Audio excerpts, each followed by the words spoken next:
അമ്മയ്ക്ക് കുറച്ച് സാധനങ്ങളൊക്കെ വാങ്ങിയാനുണ്ടായിരുന്നെന്ന് പറഞ്ഞു. അങ്ങനെ ഞാനും അമ്മയുടെ വന്നത് അതെല്ലാം വാങ്ങിച്ച് കുറച്ച് പച്ചക്കറിയൊക്കെ വാങ്ങിച്ചതിന് ശേഷം തൊട്ടടുത്തൊരു ബേക്കറി ഉണ്ടായിരുന്നു. അവിടെ ഞാൻ അമ്മേനെ കൊണ്ട് കയറി. പിന്നെ അവിടെ നിന്ന് കുറച്ച് സാധനമൊക്കെ വാങ്ങിച്ചു. അപ്പോൾ ചേട്ടൻ്റെ വീട് അടുത്താണ്ട് അവിടെ കൊടുക്കാനും വാങ്ങിച്ചു. എല്ലാം വാങ്ങിച്ച് ഞാനൊരു ഐസ്ക്രീമും അമ്മ ഒരു ജ്യൂസ് കുടിച്ചിട്ട് നേരെ ഇറങ്ങി. ചെന്നപ്പോൾ അപർണ ഉണ്ടായിരുന്നു. പിന്നെ അമ്മ കുറച്ചേരം സംസാരിച്ചുണ്ടാക്കിയിരുന്നു. അപ്പോൾ ചേട്ടൻ്റെ അമ്മ പറഞ്ഞു അപ്പുറത്ത് മാങ്ങയുണ്ട്, കുറച്ച് പറിച്ചുകൊണ്ട് പോകാൻ പറഞ്ഞു. അപർണ കറക്റ്റ് ആയിട്ടാണ് ഇട്ടത്. ഞാൻ തള്ളിയിട്ട് നേരെ കാറിന് മണ്ടയിലായിരുന്നു. ഭാഗ്യത്തിനൊന്നും പറ്റിയില്ല.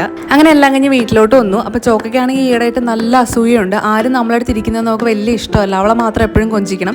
അപ്പൂസന്റെ മടി കയറിയിരുന്നെന്ന് പറഞ്ഞത് അവനെ അടിച്ചോടിച്ചിട്ട് അവളാണ് കയറിയിരുന്നത്. അവൾക്ക് കുറച്ച് മരുന്നൊക്കെ ഇടാനുണ്ടായിരുന്നു, കുറച്ച് മുടി കൊഴിയുന്നുണ്ടായിരുന്നു. അപ്പോൾ അതിന് ഡോക്ടർ മരുന്ന് തന്നിട്ടുണ്ടായിരുന്നു. അതെല്ലാം ഇട്ട് കഴിഞ്ഞതിന് ശേഷം ഞാൻ എൻ്റെ ബ്രൈഡലിനുള്ള സാധനങ്ങളെല്ലാം അടുക്കി വെച്ചു. അപ്പോൾ നാളത്തെ നമ്മുടെ വർക്ക് ചെന്നൈയിലാണ്. അപ്പോൾ ഇനി 2 ദിവസം അവിടെ നിന്നായിരിക്കും വ്ളോഗ്സ് അല്ല. അപ്പോൾ അപർണയും ഞാനും കൂടെയാണ് പോകുന്നത്. രാവിലെ 6:30ക്കാണ് ഫ്ലൈറ്റ്. അപർണയുടെ ഫസ്റ്റ് ഫ്ലൈറ്റ് ആണിത്. അങ്ങനെ ഞങ്ങൾ നേരെ വീട്ടിലോട്ട് വന്നത്. ഇതാണ് അപർണയുടെ റൂം. ഫുള്ള് ബൊമ്മകളും കാര്യങ്ങളൊക്കെയാണ്, ആർക്കും കൊടുക്കത്തില്ല. ഇത് ഞങ്ങൾ സ്കൂളിൽ നിന്ന് +1 ടൂർ പോയപ്പോൾ എടുത്ത ഫോട്ടോ ആണ്. നാളെ രാവിലെ നേരത്തെ എണീക്കുന്നതുകൊണ്ട് ഞാനും അപർണയും കൂടെ നേരെ പോയി കിടന്നുറങ്ങി.